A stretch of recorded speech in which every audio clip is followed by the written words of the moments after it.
Hello and welcome to your go-to Detroit Pistons podcast, the Pistons Pulse, co-hosted by me, Bryce Simon of Motor City Hoops, a former D1 hooper and current teacher, husband, and father of three amazing kids. And I'm Omari Sankofa II, Pistons beat writer for the Detroit Free Press.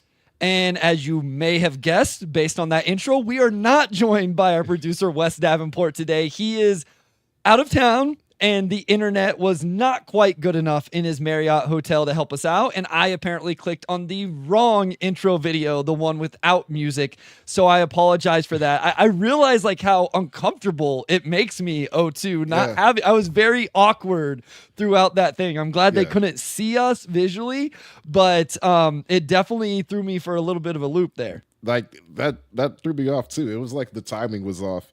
And like I don't realize how much I lean on that intro for just like I don't know, like assurance maybe. Like, it's the same intro every single time. Like it really locks you into the mood. So we definitely miss Wes today. We need you back, Wes. We need you next week. We can't do that. Yeah, I think it gets me in the right mindset. You know what I mean? Like this is 100 and whatever episodes. So a lot of time just like, okay, we'll get there. We talk a little bit before and then the music cues up and you have 30 seconds to kind of get in the right mood and everything. And today it just threw me all off. But of course, make sure you're listening to Wes and Blake Silverman on the Pin Down over on the Detroit Bad Boys YouTube channel. Make sure you're reading Omari and all of his work, including following him on social media platforms, and the Motor City Hoops Substack is completely free for all of you as well. Derek Brown says, can't wait for this one. Let's go. Thank you for joining us, Derek. I know our times have been a little off. Listen, we're both headed for Summer League on Wednesday. I have my kids' baseball game tonight. We originally were going to have Jason Timpf on to join us. He'll join us after Summer League sometime to talk about the offseason. We had the Chaz Lanier press conference today, which we'll talk about shortly. So just a lot of moving parts right now. And so we just have to find the time to record when we can. The one thing I will say, Omari and I will both be out at Summer League, me for a much shorter time than him, thank goodness. But if you see us walking around, that's the great part of Summer League is we're all just intermixed there. So make sure you say what's up, say hello, talk Pistons with us for a little bit. We always really, really enjoy that, O2. Yeah, and you're like 6'6", so I feel like you stand out a lot more. It's either me or I think it's the Houston Rockets assistant coach. Like it's me or him because we're about the same height, bald with a similar beard. So you got a 50-50 chance, and if it's not me, then you got somebody better to talk to because it's an NBA coach. Yeah. If you had glasses, like that would be the Walter White. Like it's a very classic look. Yes. Luckily, I'm the only one in my family who doesn't have to wear glasses. Real quick, O2, before we get into... perfect 20/20? I do, yeah. I've been blessed with very good vision. Randy, yeah, my wife wears glasses, and then our two older kids started wearing glasses at 8 years old. I mean, it was identified early in their education that they could not see at all. Yeah, so. I started wearing glasses, I want to say in like third grade, so I was probably like 9 or 10. Both my parents wear glasses. Like both my siblings wear glasses. Like almost everybody, probably on my mom's side. But I would have to. That's actually wild. Congrats, man. That's big. Yeah. No, it's like the one really good genetic trait. I assume this is genetics that got passed down to me. Not the one. My parents passed down a lot. It's the one that I have that really stands out compared to the rest of my kids. And unfortunately, I did not pass that down to them. Sports Time ask O2, is there a full video of Trajan's presser today? Not of Trajan's presser, I don't believe. I know that Chaz Lanier's is going to be uploaded, but I would check the team accounts. There are some news stations there too, so I'm sure you can probably piece it together on YouTube in some capacity, but I don't have a full video of it. Okay, so let's get into that because we're going to talk full off season. We have some little more details and specifics of over the cap, under the cap. How was Dennis Schroeder left Detroit? How did Karis LeVert come to Detroit? What is still available for Detroit to use? We have some of that stuff figured out, but we did have Chaz Lanier's intro press conference today, and then it sounds like you got to ask Trajan Langdon some questions as well. Let's start with Chaz. What was the thing that stood out the most as you guys got a chance to ask him questions? The second round pick that will be playing for the Pistons in Summer League on Friday. Yeah, I would say just the maturity. He stepped in and talked about his experience, first 4 years at North Florida, and then he made the mid-major to SEC leap and put together a really great season for Tennessee. So, he just talked about his readiness. He said, pretty much verbatim that he felt like he can make an impact for this team day one. And I mean, you look at his game, and it's just all based around shooting the ball and coming off screens, like skills that translate for a lot of guys. Not for all shooters, but for a lot of shooters, pretty immediately. So that's what came through to me is just the maturity and like he's not a guy that's coming in as like a project. You know exactly what he could do, and maybe there could be a chance for him early, depending on how well he's shooting it. Yeah, I mean, he's an interesting player, O2, in regards to he did play 4 years at North Florida. I used to give Dalton Connect this little bit of leeway as an older prospect because of his path to Tennessee and then ultimately the NBA. And it's not something I've brought up with Chaz Lanier. He only spent 1 year at Tennessee, which is known for their defense, but it's still just 1 year. Now, I don't know North Florida well enough to know how much they emphasize defense and what the coaching was like and all of that. I'm sure it was great. But in terms of high level Division I basketball on a night in, night out basis, he only got 1 year of that. So in regards to an older prospect who spent multiple years in college basketball, there may be some more room for growth in regards to that end of the floor. I don't know that we're going to see a whole lot, maybe athletically or the offensive skill. I think his, calling card is obviously going to be the shooting, but I know he mentioned in his presser today that the defensive end of the floor was where he was kind of putting his focus, which, it's still something, it's at least good to hear him say it, right? Because a lot of times people will say, well, that's what they're supposed to say. That's what they all say. It's not what they all say. Like, go back and, follow Ace Bailey's process through the pre-draft, and it wasn't always what was said. So it was good to hear him say those things, and I do wonder if it's something he can continue to grow and improve because of his path. And Trajan on draft night talked about the upside that he could have on defense as well. He just mentioned Rick Barnes' physical style, and obviously he's in a really physical, really athletic conference in the SEC, and just that rough and tumble style, he said should mesh pretty well with the Pistons and what JB Bickerstaff wants to do. And he's not a small wing either. Like, he's 6'4", but he's got like a 6'7", 6'8" wingspan. Like, he's got solid weight. Like, he's not really a small guy. So you would hope at least, he could probably defend a mix of 1 and 2s, maybe some smaller 3s. Obviously he's got to have quickness and anticipation, and there's a lot more to it than just having size. But like, with all of that combined, like, you hope that maybe he could at least grade out to be a net neutral. And we have seen guys come in with, reputations that weren't great on defense and them figure it out in the league just purely off hustle and smarts, which they believe that he can do. I remember looking this up. I mean, I hate to do this because it's like, oh, this is really easy because he was just on the Pistons. Now former Piston Tim Hardaway Jr. with the Nuggets, but his game did remind me of Tim Hardaway Jr. in a lot of ways in terms of how quick he gets his jumper off, really kind of being a 2-level scorer in terms of the 3-point shooting, but then having like a mid-range pull-up potential. But the other thing was he had right about the same standing reach as Tim Hardaway Jr. I don't know what the weight numbers are, but in terms like he's not 6'2", right? Like, he's not super small. And he had almost a 40-inch max vertical jump. So this is a guy with a little bit of athleticism, a little bit of size, like, to your point, that can have some versatility in terms of the matchups he takes and what he does on the defensive end. Anything else that stood out from Lanier's portion of today that we need to get to before moving on to Trajan? Because we will talk Summer League roster a little bit later in the episode. So we'll round this back to Chaz Lanier, to Bobby Clintman, Dennis Jenkins, et cetera, but anything else before we get into what Trajan spoke on today? No, I would just say it was just different. One, only having one rookie to talk to, given that they've had multiple guys pretty much every year prior, or I think every year prior, at least since I've been on the beat. But Cade's year was just him, but it still was number 1 pick, and you had 2nd round pick at least, right? Yeah, so. I was trying to think if Isaiah Livers was in that class though. Yeah, no, that's what. Yeah, I think Livers was like what, 37 or something like that. Is that right? Yeah, and but he might have been 22. I forget which year he came out in, but he would have. I got it here. Okay, they traded 37. They took Livers at 42, but it was Livers and Garza. So, I mean, you had Holland last year, I guess, was the only one as well. But Yeah, last year. Clintman came in.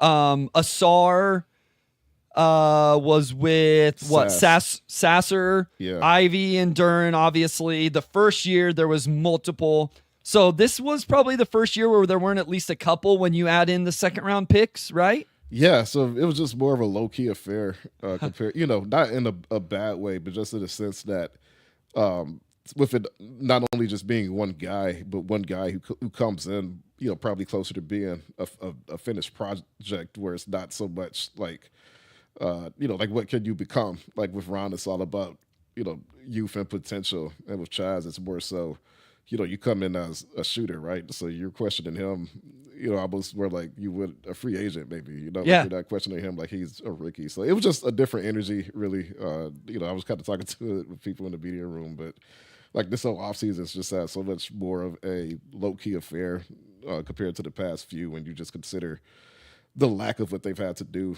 coming off of a stable season. So today just kind of extended that same feel. Yeah, how disrespectful of me to forget our guy Balsa Koprivica.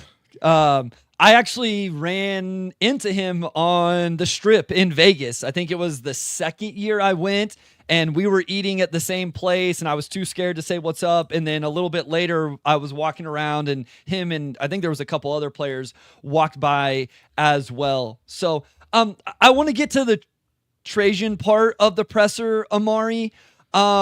Where do you want to start with that? I know there was a few different things. There was the Ausar size thing. There was the people are forgetting Jaden Ivey's returning thing. I think a lot of our questions are coming about the 4 position, which that would, as YouTube user says, that gets us that would give us a chance to geek out about cap stuff.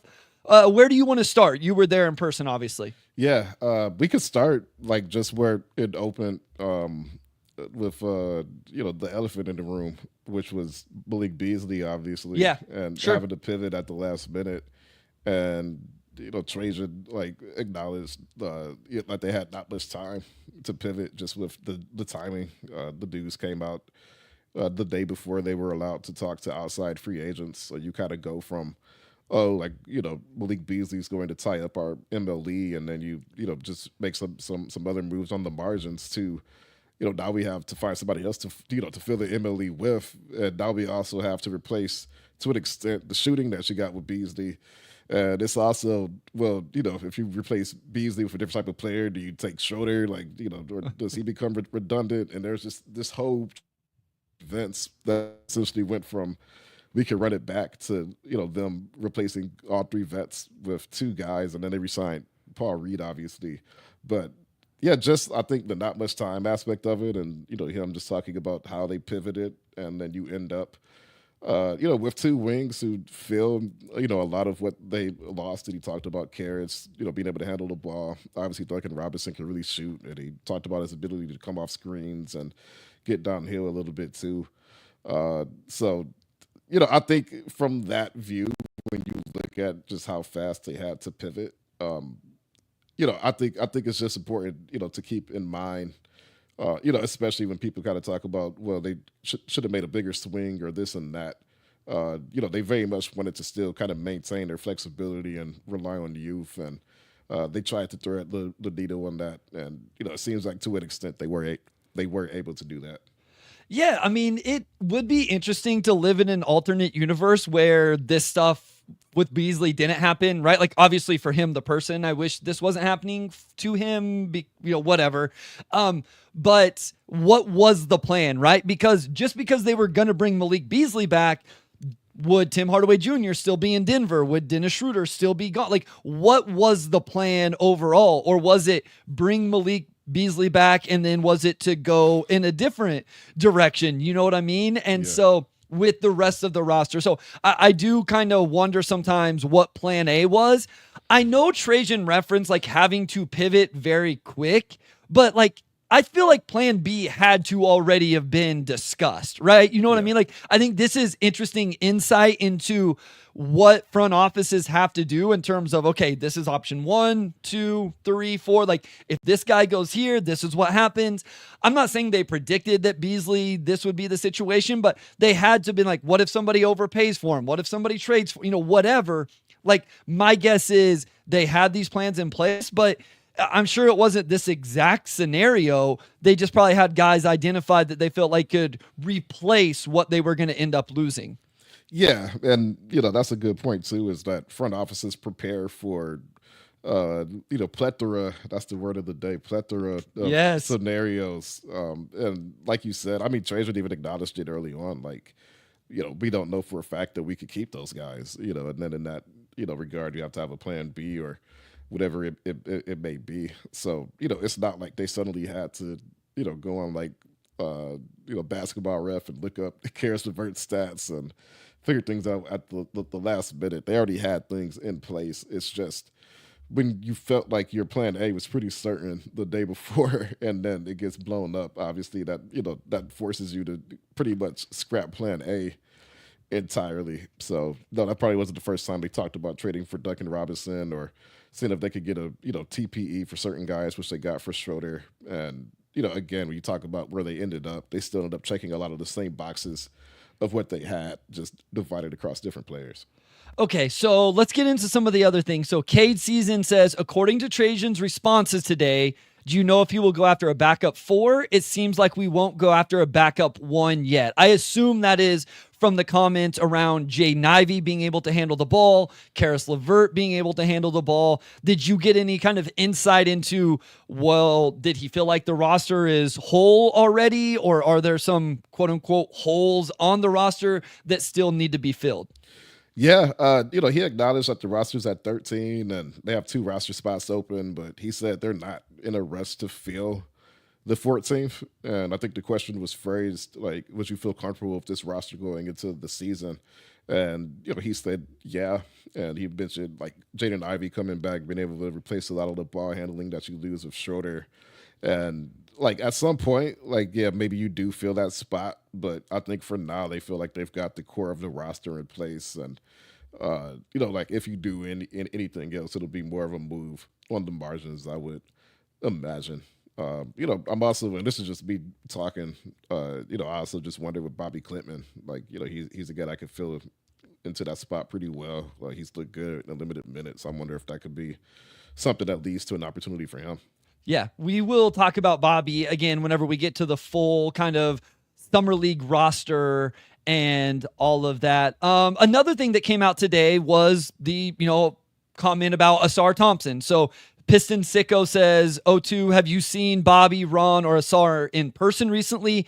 Do they look noticeably larger at all? I mean, I know this is something that's always kind of joked about in the offseason, but I remember like seeing Cade Cunningham or different guys at Summer League or in workouts, and you're like, if nothing else, they do look bigger and more physical. So I know that Ausar was part of the quotes today. Can you kind of give the listeners, in case they haven't seen or heard that, what Trajan said on Ausar, and then maybe answer this question as well?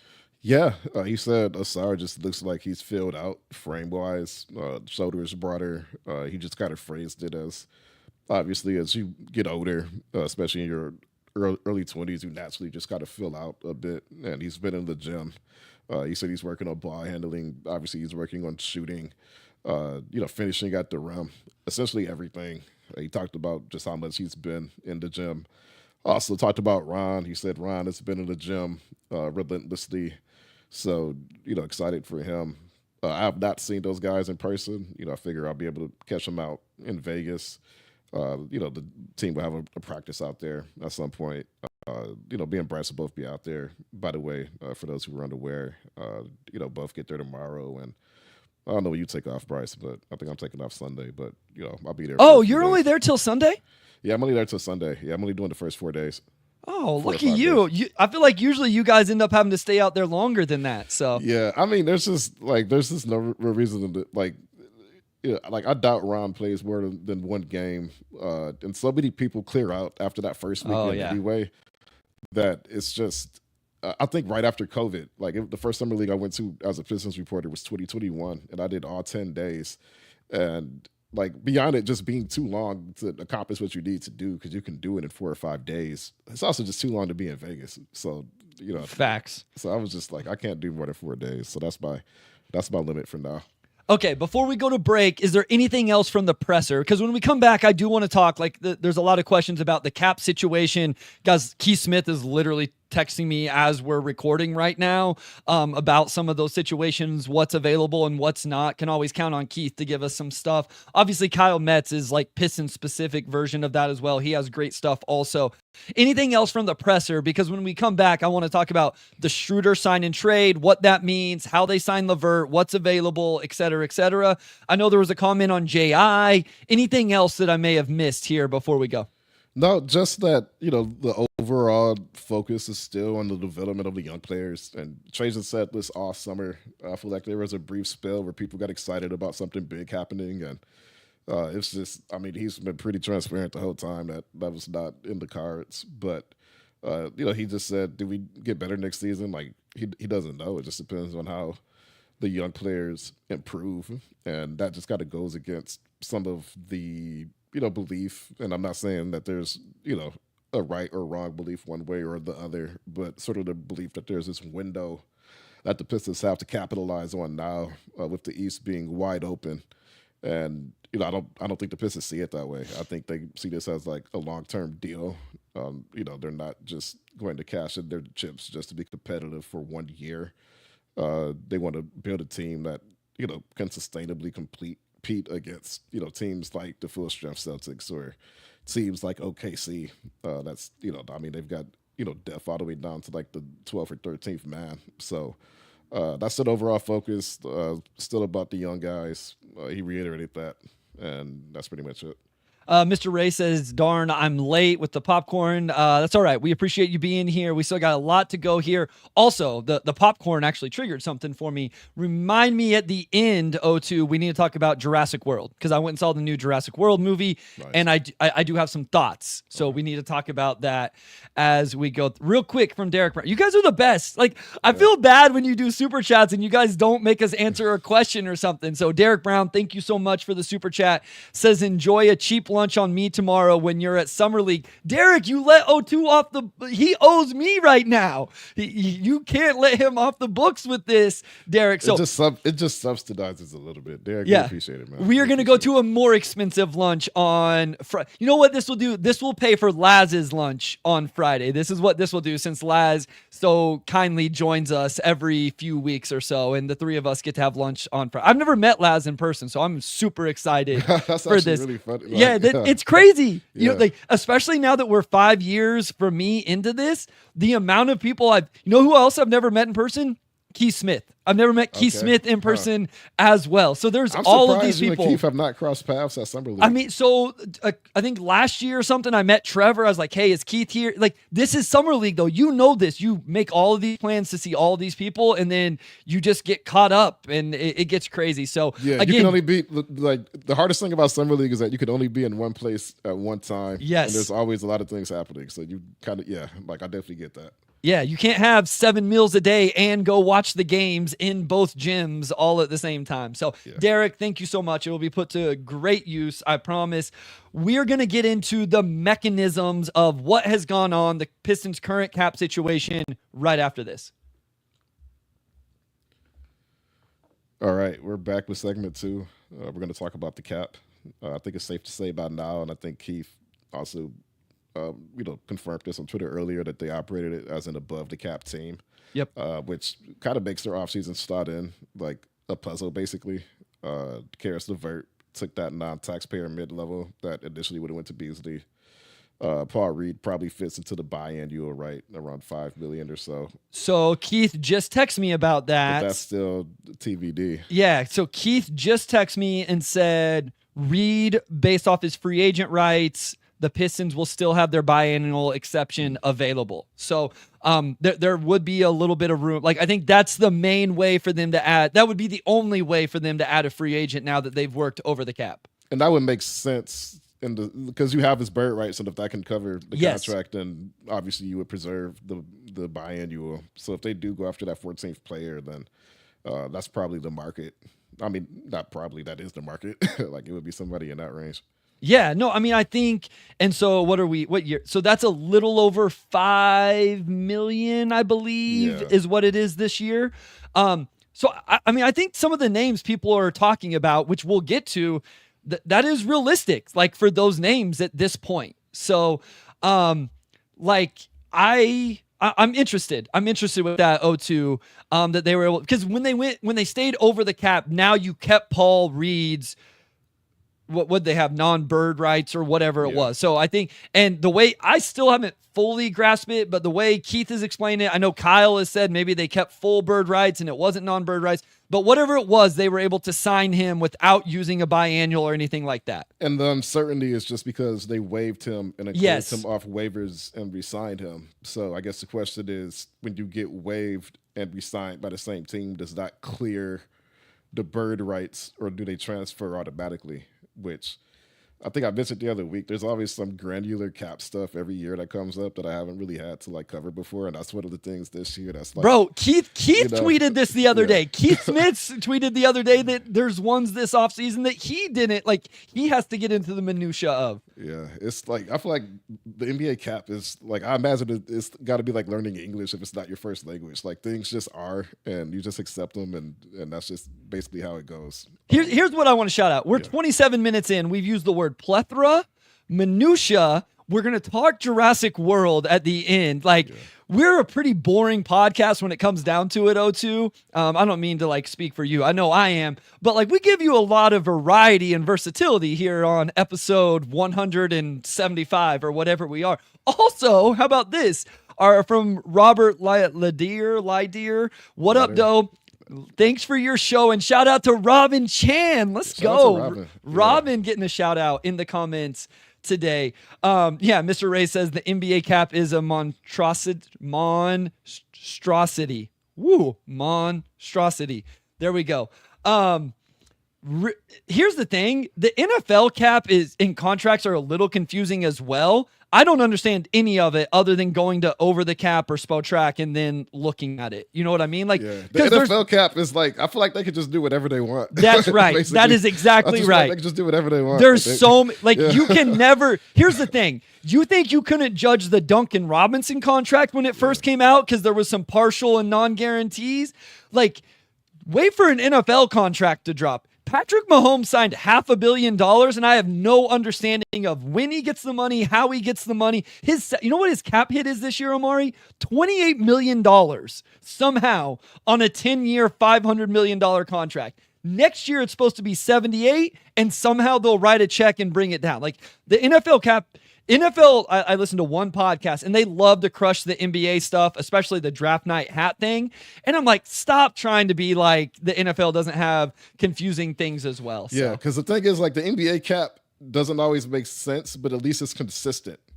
And I feel like the NFL, I just think they make stuff up. Like, I literally just think they make stuff up. And I don't even see, I don't see NFL capologists try to, break stuff down the same way that people in the NBA do. I think people just accept that you can just make things up. If anybody wants to counter that, feel free. But that's, the one aspect of the NFL where if I had to cover it, I wouldn't even want to touch that. I would just be like, they just did it because they could. And that just seems to be how it works to me. No, I think it has a lot to do with how much cash your owner is willing to spend. Because all I hear is the Eagles have these dead years or something like this at the end of contracts, and it's because their owner's willing to write off more cap. I don't know. It's crazy. So over the cap team, let's get into the mechanisms. Duncan Robinson is probably the easiest, right? Straight sign and trade for Simone Fontecchio. I think lost in all of this. So Simone Fontecchio no longer on the Pistons. Duncan Robinson in. We finally got numbers on the contract. Correct me if I'm wrong. Fully guaranteed, $2 million guarantee, non-guaranteed for the 3 years. That all right, Omari? Yeah, full guarantee year 1, partial guarantee year 2, non-guaranteed year 3. So basically, if they waive him next summer, he'll get a certain percentage of what he signed for in year 2. So he'll get a certain amount of that $16 million. But then the Pistons are off the hook. That's basically just dead money on the cap. and then he's off the books after that season. Or if not Damian Lillard dead money for everybody, No. or Bradley Beal dead money for everybody. No, Very like, minimal dead money. very, very minimal. And if he's on the team for 2 years, he's essentially an expiring contract at that deadline. And like, there's a lot of flexibility with the deal, but it's essentially a 1 year commitment, 1.5 year if you want to count the dead cap as like a penalty for next season. But again, you talk about sort of the optionality and, them stepping in, trying to find a replacement for Malik Beasley.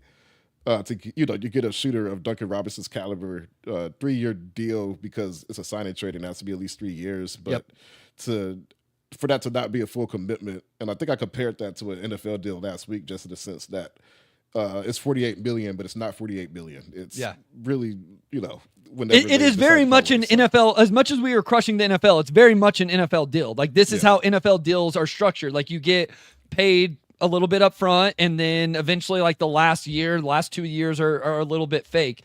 All right. I'm sorry. I'm not even going to try this. Matt something.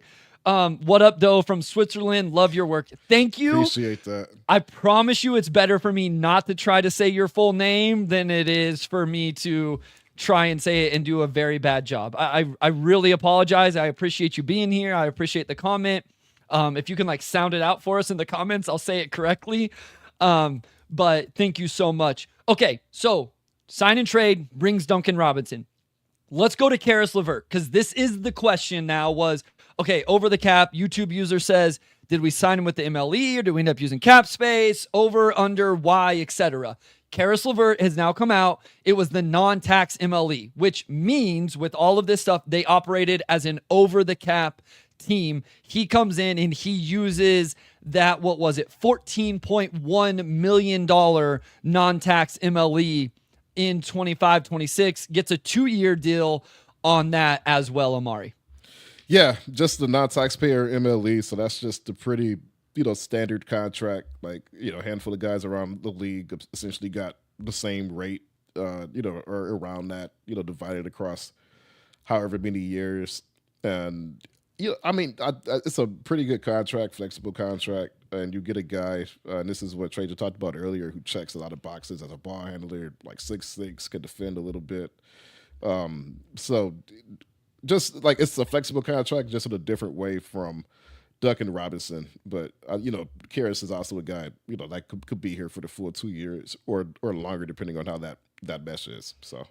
Okay, so then the next move, we talked about the Paul Reed thing. Again, it's a little bit confusing, but essentially they were able to retain him using his rights in some capacity. The other move then was, Tim Hardaway Jr. leaves to Denver on a vet min. I think a great addition for Denver. I actually really like what Denver's doing, especially if they can keep Valanciunas here. Like, we'll see how that plays out. The Dennis Schroeder to the Kings thing, too. This was the big holdup. This was, are they getting Malik Monk? Are they going to get somebody else? Are they going to? So this trade essentially, this ends up being a sign and trade that essentially is Detroit sending out a real second round pick in 2029. Is that right? Or is it sooner? It's 29, and it's like the worst. Of 3 picks or something. Yeah, they have like 3 picks, and it's just like the worst of the 3 picks. So probably ends up being in the 40s or later. Send a real second round. I want to be fair on both sides of this because I've seen some contention, about what happened here. And Sacramento, because you have to send something back in a trade. This is a trade, and both teams have to give and get something. Sacramento was essentially a fake 2026 second round pick that's not going to convey unless the Charlotte Hornets have just like the turnaround of all turnarounds. So Dennis Schroeder to Sacramento. And even if they did, it would be like the 57th. Yeah, exactly. Correct. Yeah. Even if they did, it would be 56-60. Will Smith, Timp is not joining us. The way the schedules went and worked and all of that, like, we just weren't able to connect. He was locked in. He was awesome. He's great. We were very apologetic. He promised me he would join after Summer League, after things died down, but we did not get Timp today. We were really excited about that. Just weren't able to make it happen. So what were your thoughts on this? Because I know a lot of Pistons fans are like, we're giving up a second round pick to send out Dennis Schroeder. But the other aspect of it did create a 14.3 million trade exception, I think is what the number is. And so those are kind of the outlines of what happened there with Schroeder to the Kings. Yeah, and they wanted that trade exception. I mean, obviously, the way the trade was structured, they sacrificed, pick that's probably not going to be significant in the long run, but they gave up something of value to get the TPE. And for those who are curious about it, it's essentially just like you could think of it as a cap space buffer, and you can absorb salary into the TPE, and you essentially don't need cap space for that. So you could think of it as like it's almost like like its own little cap space bubble. Like you could just absorb something into it, and it just gives you a little bit more flexibility. And you can read between the lines a little bit. They have 2 roster spots open, and they have the biannual exception that has not been used, and then they also have that TPE that has not been used. So when Trajan talks about I think optionality and stuff like they have a year to use that TPE, and I think they will use it in some capacity. Otherwise, they wouldn't have gone through lengths to try to get it the way that they did. Michael says, question, when you guys get to segment 3, can you put into plain English how TPE is practically used? Seems like we are treating it as a fan like MLE. So the big difference here is it expires after 12 months, I believe. So they have to use it by whenever this trade went official. If it was yesterday, the 7th, or today, the 8th, whenever it was official, you have 12 months to use it. And it is not used, like they can't hold it to next offseason and use it to sign a player. Like you can't use it to sign a free agent. The non-tax MLE can actually be used as both mechanisms. That just changed in the new CBA. It used to only be used to sign free agents. You couldn't use it as a trade exception. Now you can. The Pistons have used theirs on Karis LeVert, so now they have this trade exception. For example, I believe the Hawks used a trade exception they had to bring in Nickeil Alexander-Walker in that deal. So that is one. You can do it to quote-unquote sign a free agent, but then you just turn it into a sign and trade, right? So I don't know what PJ Washington's making right now. I think it's right around this number. It's right around 14. Yeah. So if they wanted to trade for PJ Washington today, they could trade for PJ Washington. They could bring him in because they don't have caps, and they wouldn't have to send out anything to Dallas. If Dallas was like, no, we don't want any money back. We just want 3 second-round picks or whatever it is for PJ Washington, whatever. They could do that, and then Dallas would create a potential trade exception. So that's it's like how a voucher. It works. It's like a voucher. Like I was thinking coupon. I'm like, it's not like a coupon. It's like a voucher. This voucher is worth $14.3 million.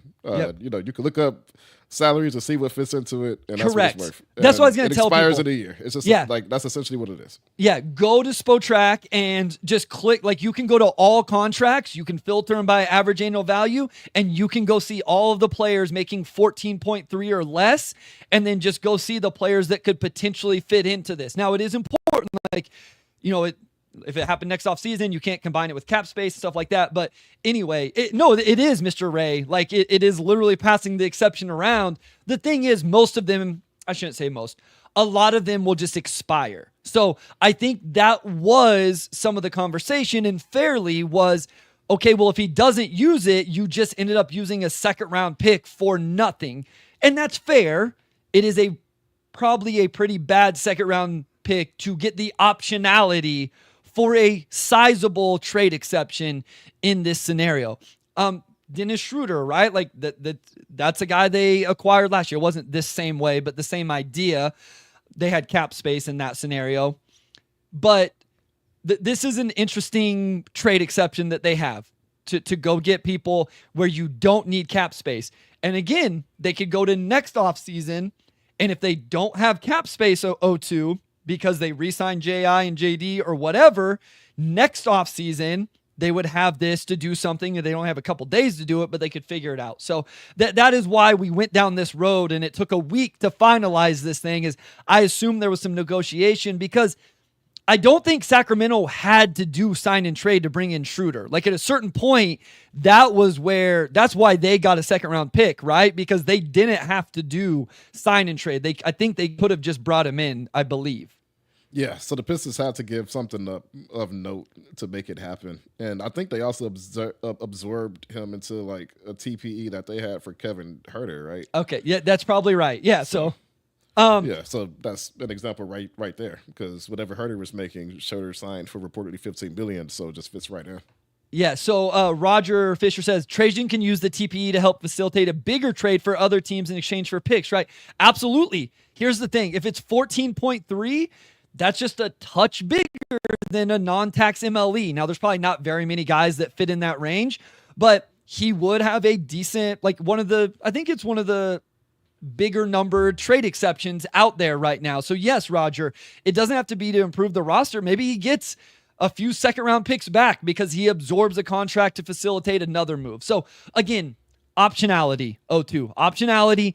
And I did not know this coming into the recording till Keith texted me. They have the biannual exception that we talked about earlier where they can still add to that roster. So two very specific mechanisms to fill out the final two roster spots if they so choose.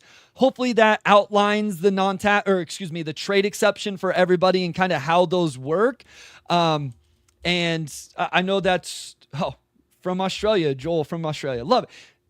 I love it, man. All over the world where we get people in here. It's really, really cool. So, all right, let's go to break. And then O2, I want to talk about the Summer League roster, and then we have a bunch of questions we have to get to before we get out of here as well. So let's do the Summer League stuff first, and then we'll round back to all the questions and knock those out. We'll get into Summer League right after this. All right, we are back with segment 3, and let's talk about Summer League. Obviously you have Ron Holland. I'll be curious to see if he plays more than a single game, but he will be there, and I do think he'll play and get some experience as the quote-unquote vet on this team in year 2.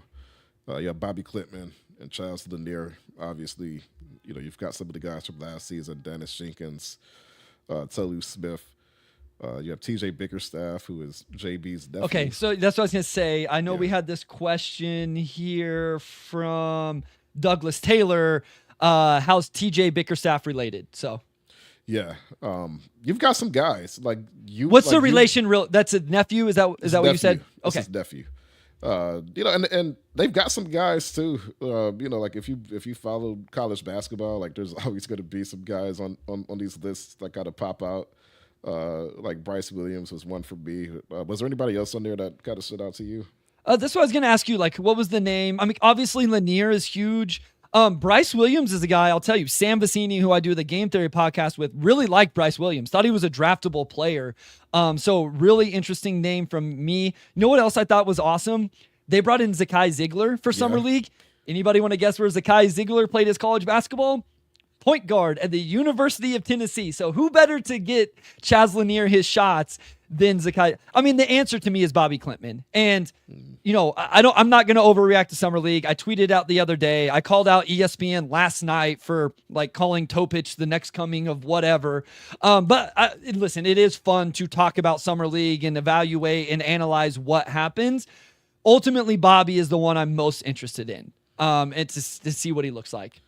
Yeah, like we've seen so little of Bobby, but like what we've seen, it just seems like he pops, Yep, sure. You notice him, and he's always doing productive stuff. Like his passing. I think he only played one game last year. It was that last game in Milwaukee, and he was probably like the best player in the second half when he mounted that comeback. I got a full video breakdown on the Substack if you want to remember. So. And I was like, that's the only thing I remember. Well, a few guys went off of that game, but like I most vividly remember Bobby Klitman having like 10 points and like 6 assists in like 25 minutes or something. And it was like, okay, he keeps doing this. So yeah, I'm curious to see like how he looks in year 2. He's had a full off season of NBA development under his belt. And like I said, this is a team that clearly has some need at the 4, and I think he has a chance to be a classic NBA 4, classic modern 4, just based on what we've seen so far. So Steve T asked early on, who is more likely to be a legit rotation piece? Well, let's just go for 25-26 O2. Kind of independent of Summer League, obviously. You think Chaz Lanier more likely to get some rotation minutes next season, or Bobby Klintman? I would say Klintman, just because I think the opportunity is a little bit more clear. Just with trading Simone Fontecchio, like him and Tobias were like the really natural 4s on this team. Like, I think you could play Ausar there. I think you could play Ron there. I think to some extent, like, the concept of a four kind of probably doesn't matter if you just get like long rangy athletes out there at every position. Maybe you just don't worry about that aspect of it too much, especially if one of Ron or Ausar could knock down some threes and you can play them together. But beyond that, like, Bobby Clipman probably is the only other guy on the roster who could at least kind of fill in and give you some of what Simone Fontecchio did for you last season. And I think Tech, I think he's solid defensively. I think he rebounds. I do think he is a good shooter. He didn't shoot it very well last season. So if you could get, around 35, 36% shooting out of Bobby Clipman, maybe there's something there. So I just think opportunity-wise, there's probably going to be a more immediate need for what Bobby brings compared to Chaz, where obviously you've got some guys in that backcourt. Yeah, Cloudy says Bobby moves the ball really well, smart, fast passing. I agree. Yeah. I think that was one of the biggest things I highlighted in that breakdown. We get a hello from Bosnia Pistons as well. Again, worldwide now. I absolutely love it. Any other thoughts on the Summer League roster, players? Dawson Garcia from Minnesota is a player that I've kind of, just a name that I've known throughout the last few years of college basketball. I'll tell you this. I like Dennis Jenkins. I think he's a good player. I think he's a perfect player to run your G League team at the very least. Obviously, Chaz Lanier is a huge name. That's probably it. Oh, Vitaly Potapinko is the head coach? Okay. Yeah. Nice. Very cool.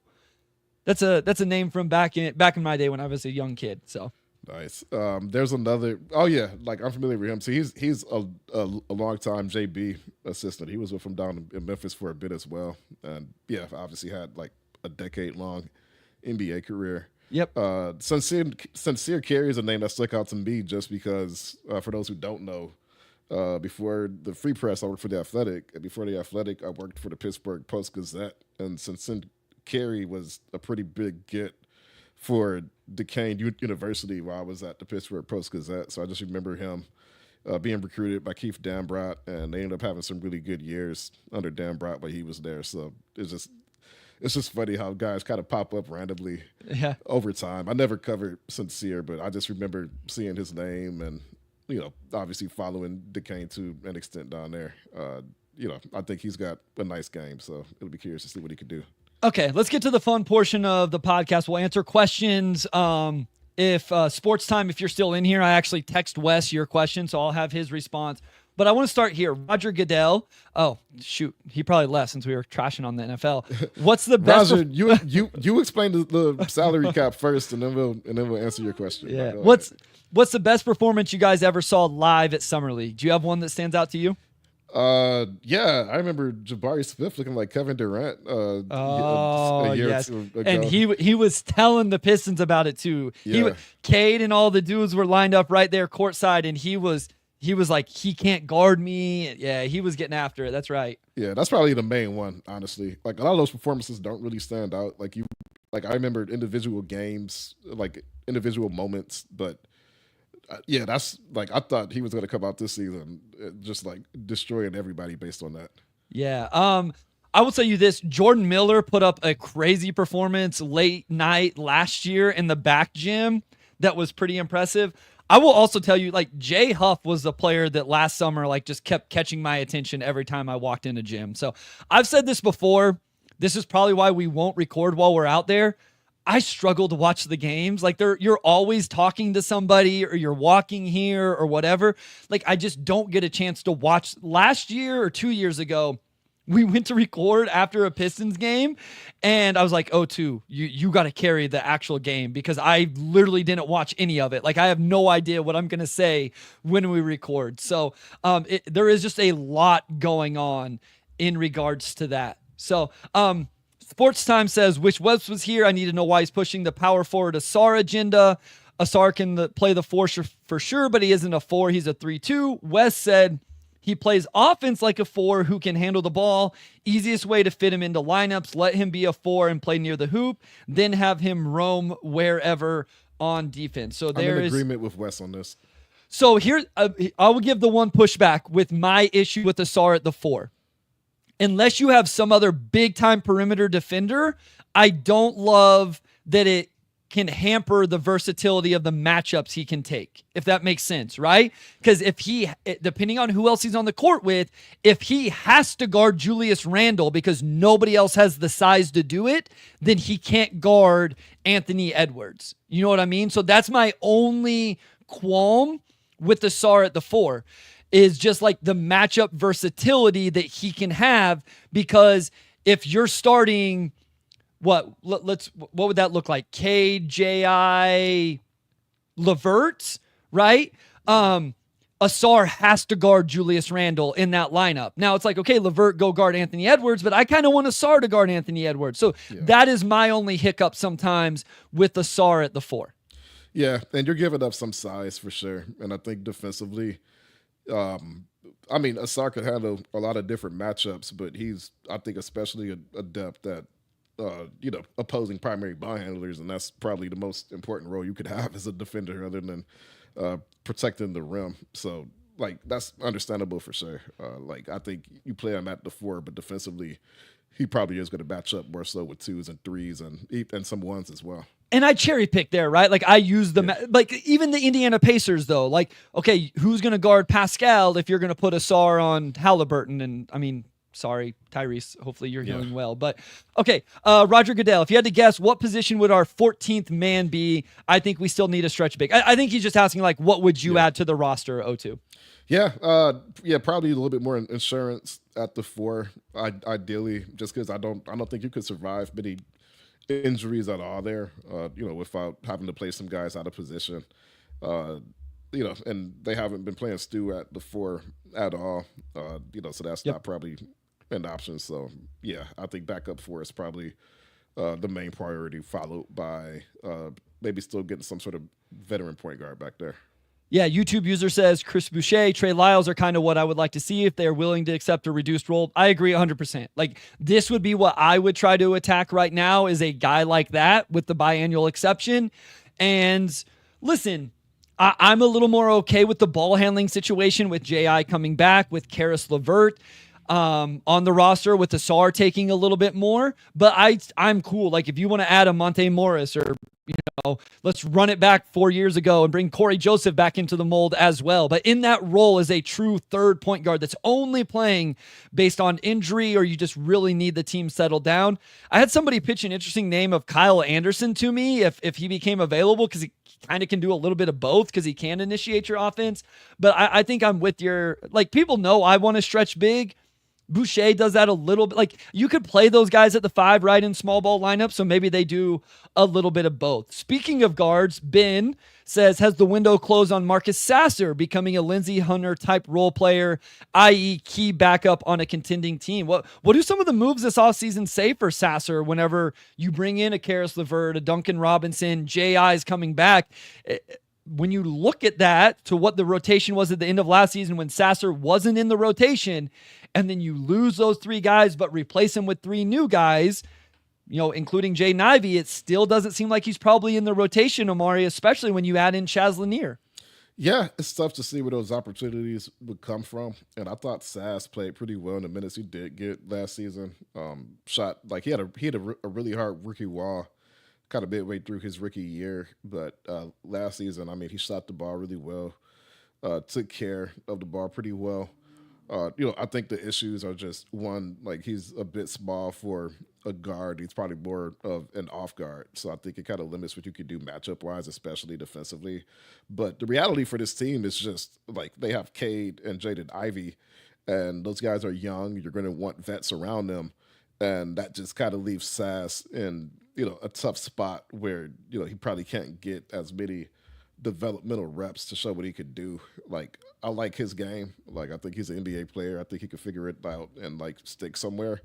But it's probably going to be on, like, I don't know if that comes here unless you make some other big changes in that backcourt. But I like what we're seeing from him when he has played. I love him in the role he's in right now, which is like, hey, somebody's out. Let's bring Sasser into the rotation. Let's let him, knock down shots, score the basketball. I think it's also fair to point out, like, he wasn't Trajan's draft pick, O2, and that stuff matters at this point. I'm not saying Trajan doesn't like him. I have no idea. but like that is important. YouTube user brings up Amir Coffey, Delano Banton could be interesting big handlers. Like, yeah, there are guys on the market still that would be interesting additions to the team. Roger Fisher asks, any chance Trajan gets asset to facilitate some big boy trades? I think those big boy trades are coming at the deadline next offseason, O2. Would you agree? Or those are, I feel like it's coming in those situations sooner. Yeah, I would think the deadline would be the earliest. The example I always bring up is when Indiana, like once they saw that their core was worth building around and that they could actually go for it, they went and got Pascal Siakam. And, I think at the deadline, uh, I think you could get better deals at the deadline than you can get during the regular season at times. And I think it also allows you, as a front office, I mean, you've got some big salaries coming up that you've got to pay. Uh, you know, which of these guys are we going to lock in? And then from there, which star fits the guys that we lock in, right? And I think I think one has to happen before the other, essentially, is you got to know who you're truly building around because you can't build around everybody. So, I don't know if they're a year away from that Siakam swing. Maybe it's the season after next. I don't know. But I think that's the point you want to get to before you make that type of swing. And to me, the earliest is probably going to be this upcoming trade deadline. Derek Brown says, question to O2, did Quentin Grimes ever request a trade out of Detroit? To my knowledge, I honestly am not sure. Obviously something broke down where he ended up not coming back. He's still a restricted free agent right now, right? So I've been saying this since that trade, O2, is that Quentin Grimes better be asking for way more money than what he should. And listen, I realize restricted free agency, like all the leverage is with the team, but it seems like right now he's asking for more money than what the team wants to give him. I know there's some like future salary cap implications in terms of these situations as well. Like we haven't seen JI and JD get re-signed, extended either. But yes, I do think it's noteworthy that he has not gotten his contract there in Philly. Yeah. So, for whatever reason, it didn't work out here, and we'll see if it works out for him in Philly. I think we all like this game, saw the upside with him. The tough thing with restricted free agency now is that teams just don't really have money in free agency like they used to have. So, honestly, restricted free agents, I think I've kind of gotten screwed by the CBA changes over the years that have encouraged teams, essentially to re-sign their core guys and stay over the cap. I think guys like, Grimes are probably limited to the mid level.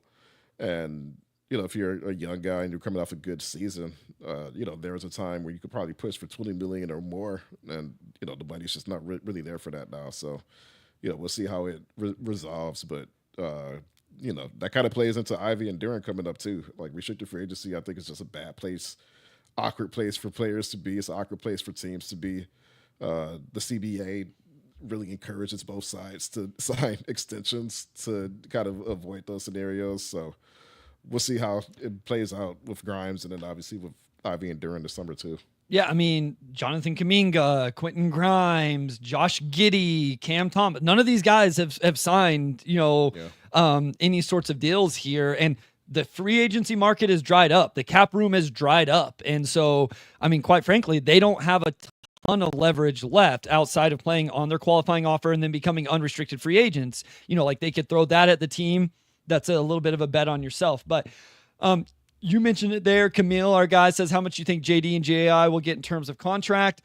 I mean, I'm still somewhere in the 20s, like low 20s for those guys. I know I'm always a little bit more careful with those type of contracts. I don't know, O2. Again, it came out recently that the salary cap's only projected to jump 7% next offseason instead of 10%. And the understanding is, we've said his name multiple times, Keith Smith has said this, that's given a little bit of pause to some of these extension talks these teams are going through. We finally got Palos the other day. I think that's the only one. Is that the only one we've got from that draft class? Well, we got Jabari's, I guess. Jabari. And I was going to say, I've kind of looked at Houston as sort of a model for how teams have kind of threaded the gap, between paying a guy based on the upside, while still keeping it somewhat manageable. I've brought up Jalen Green a few times. They definitely, I think, based on his production up to that point, overpaid him. But the upside to that is that if he does start to deliver on his potential, the deal ends up becoming a bargain. And before it even gets to that point, they were able to trade him in a deal that facilitated, getting them Kevin Durant, which, like as far as players who directly addresses their biggest needs, it doesn't get too much better than Kevin Durant. So again, like with Jabari Smith Jr., they just signed him to a 5-year, $122 million extension. That's probably a bit more than what he's earned production wise so far, but it has the same upside. He's in the 20s pretty much that entire deal. And, if he begins to really deliver on his upside, now it's a bargain and you have him under team control. So I think Ivy and Durant kind of fall in that same range to various extents. And they very well could say, I think I'm good enough to take this into free agency. But, I think what Houston's doing is probably the most sustainable model that, teams are going to begin turning to. Just giving somewhere in the middle, a guy still getting a contract worth over $100 million, which used to be Shaq money at one point. So, everybody stays pretty happy. PD Mac says last on Grimes that him and Sixers are not close on contracts. Saw it a few days ago. Roger Fisher says JD and JI get bigger attentions than Stewart, right? I would agree that they I would like assume, I would Stu's at like 15, 16 million. Yeah, so. I would not advise them to take those deals. I think you start to get into the 20 AAV. I think those are interesting, but I'm sure those guys I'm sure those guys want something that total is 100 million. Camille says, Bryce, it really moved me that even after all these years, you still referred to me as our guy, quote unquote, big bro. Well, of course, man. Like, we take care of all of our listeners, but especially ones that have been with us for a minute. Next question here. We'll get through these and then we're going to talk Jurassic World a little bit. Our guy, Matt, what aspect of Klintman's game will you pay most attention to during Summer League? What do you want to see the most? Can he continue? Like, I want to see how he shoots it, but I just want to see if he continues to sustain what he's done in limited time. I want to continue to see him, pass the ball at a high level. I want to continue to see him knock down open threes, and I want to see him do some things defensively as well. So really, just stay on the current course. Like, you don't got to go out there and be what Jabari Smith Jr. was last summer, but just keep showing signs of the positive progression that we've seen thus far. So I'm just looking at what he's shown. They continue to pass the ball, continue to knock down open shots, and knowing where to be on defense. That's what I was going to say. Knock down shots. Like, that's the most important thing for him to get on the court. And then what does he look like defensively? I feel pretty strongly the guy can pass the basketball for his role. I want to see, can you be not an elite shooter, but can you be a big time floor spacer out of the corner, running, maybe you pick and pop, maybe you ghost actions, transition, those type of things. And then can you really defend? Cloudy says, is Cade no longer our best defender at the guard position if Ausar doesn't count? I mean, I think the argument here would be Karis LeVert. I would say Karis is going to take those matchups more than Cade is going to be if they're on the court together. So I would say Karis probably takes that mantle from him. Yeah, I think on average, just since Karis is being asked to do less, he'll probably exert more energy on defense. But I think Cade playing peak defense probably exceeds, Karis's peak defense. Like, we've seen Cade take over games defensively. So we'll see how that shakes out. Like, Cade's also been working on conditioning so we could take on more of those responsibilities. So, we could see more of that. And obviously there are guys in the league who can, play on that level too. Yeah, I mean, what it does is it gives you some optionality, and especially with LeVert, like to me, this is the biggest LeVert over Schroeder upgrade. I know you give up some ball handling, but is the defensive versatility that LeVert provides that Schroeder just doesn't as much with his size. Douglas asks, when's the first Summer League game? On Friday.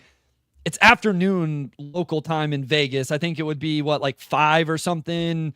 4 or 5 Eastern time. We have all that stuff on freep.com.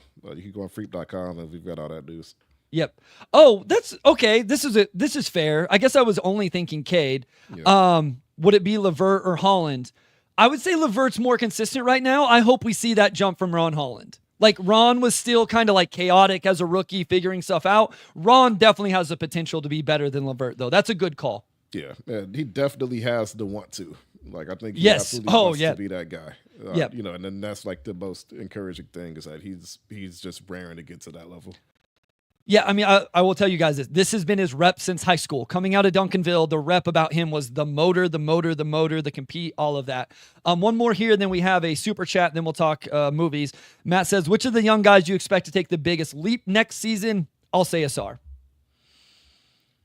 Yeah, I'll say Asar. I mean, just again, full offseason of work. Like what he did last season, like he had to play himself into shape essentially because he wasn't cleared until November and didn't have the offseason, like didn't have the end of his rookie season. So he's actually able to build momentum now. And very curious to see what that looks like. So I'm gonna go with Asar as well. Okay. So one more super chat here. Thank you again so much. We Yeah, always, we appreciate always, that. Big always time. appreciate these. Will the Pistons look at Holland at the 4 in summer league? If not, is Bobby a viable option as the backup for the season? Thanks for all the content. So we've talked about this a little bit. We've talked about Asar at the 4. Me and Wes are actually debating this right now through text message. I think Holland, like this is what I always forget. Holland is actually bigger than Ausar Thompson. So you would think there is this optionality. Like, I don't think we talk about Ron Holland enough playing some minutes at the 4. I mean, if Tobias He's 6'8" with like a massive wingspan. Like an athletic, if he's athletic. put on a little bit of weight, if Tobias is going to play 30 minutes at the 4, you can probably get 18 minutes from Ron Holland and Ausar Thompson every game, right? And then, maybe Bobby only has to play if somebody's out or something like that. So Ron is more intriguing to me at the 4 than Ausar because I don't think you give up as much in terms of the perimeter matchups based on how Ron plays defense right now. But what are your thoughts on that? Like, just looking at the roster, I don't have the roster pulled up. I'll have to look at the roster and see how many other 4s they have for Summer League. Yeah. Yeah, I'll say, the biggest thing keeping around for playing the 4 now is, well, he just turned 20, but just like he had like a 19-year-old frame, Yeah. I think as he gets a little bit older and he fills out. Like I think you could compare his measurables, at least initially to a guy like OG Anunoby, and he's added like a lot of muscle and, size over the years. And, I think, if Ron can get to that, if he adds, 10, 15 pounds and, can really body some of those guys, then matchup dependent, obviously, but I do think that could be in the cards for him. Yeah, it'll be interesting. Just when you look at some of the other size and heights on the roster, there could be some 4 there. I just assume we're going to get a ton of Bobby Klintman at the 4 this offseason. So real quick for everybody, I have it pulled up now. So Friday, they play at 6 Eastern NBA TV. Sunday, 4 p.m. Eastern on ESPN2. Next Tuesday, a week from today, 4:30 Eastern on NBA TV. And then Thursday, 4 p.m. Eastern, NBA TV. And then obviously, depending on like after that, there's a chance they have another. Or no, they play one more game no matter what, and then potentially another one or whatever it is. I don't always pay super close attention to that. So, all right, that's all the Pistons stuff. That's Summer League. That's the off season. I feel like we've been able to kind of bow on a lot of that in terms of finally understanding the mechanisms and where things are in the lay of the land. Jurassic World 02. Your thoughts? I liked it. Solid Saturday afternoon flick. Like that's how I would describe it. It's like I have a category of movies that like if you're ever just flipping through the channels, there's always some random movie on FX. Like they like to play the X-Men movies a lot. Like it may be some random comedy. It might be Bad Boys, but like it might be Transformers. Like to me, like the new Jurassic World is like going to be an FX classic. Like you can catch this on a Friday afternoon on TV and be thoroughly entertained. And to me, the Jurassic World movies just got dumber and dumber. Like the third one, Dominion, was terrible. And I don't ask for a lot from these movies, but it was just really bad. And this one wasn't really bad. This one was solidly mid-tier Jurassic Park. Wasn't the best one, wasn't the worst one. I was satisfied with it, but I'm curious to hear how you felt about this one too. Matthew, real quick from Brazil, says, "Hey, my goats, love from the South." Yeah. And then also said, "Hey, I started to produce Pistons content. You guys are the inspiration." Well, this is really cool. Hey, hit me up, Matthew. I got a Substack that's always looking for content creators and helpers over there. I can't pay you because it's free, but if you want somewhere to put some of your stuff, it was fine, Omari. Here's the caveat. I hate going to movie theaters. Like it's a top 5 dislike thing in my life. Why do you hate going to the movie? Because I have to sit there for 2 hours in a movie theater with other. I don't want to be around other people when I'm watching a movie.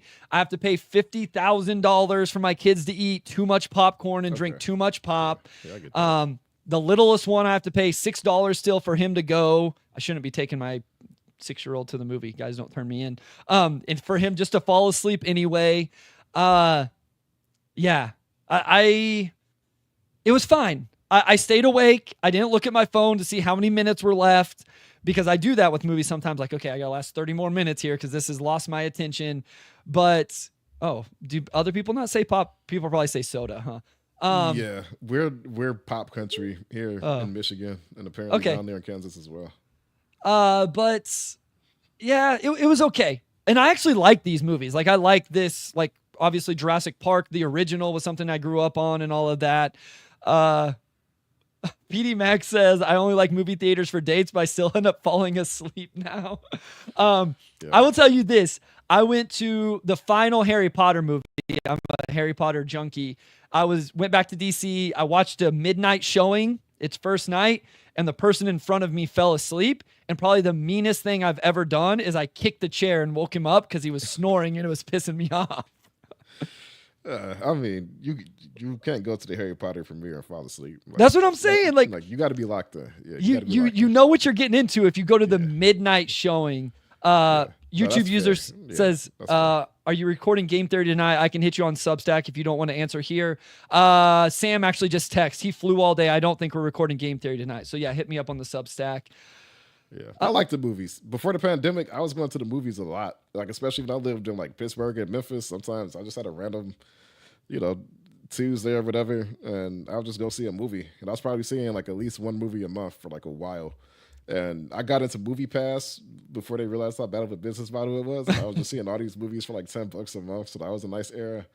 I don't go as much now because there are no movie theaters near me in Detroit. Like the closest one is like, well, it's not going to sound like it's far for you, but it's far for me. It's like 20 minutes in Ferndale.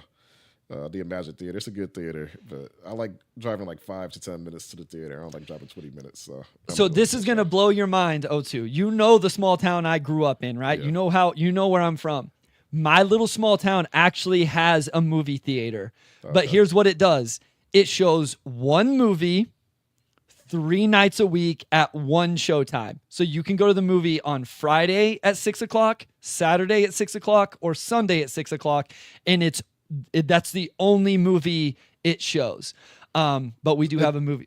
Is that the theater that like y'all go to now? No. So that's in my original hometown that we don't live there anymore. Okay. We went to a little bit of a bigger town that's 20 miles away that is a little bit more like what you're talking. Multiple movies, multiple showtimes, all of that stuff. So anyway, yeah, as Mr. Ray says, better than nothing. So, all right.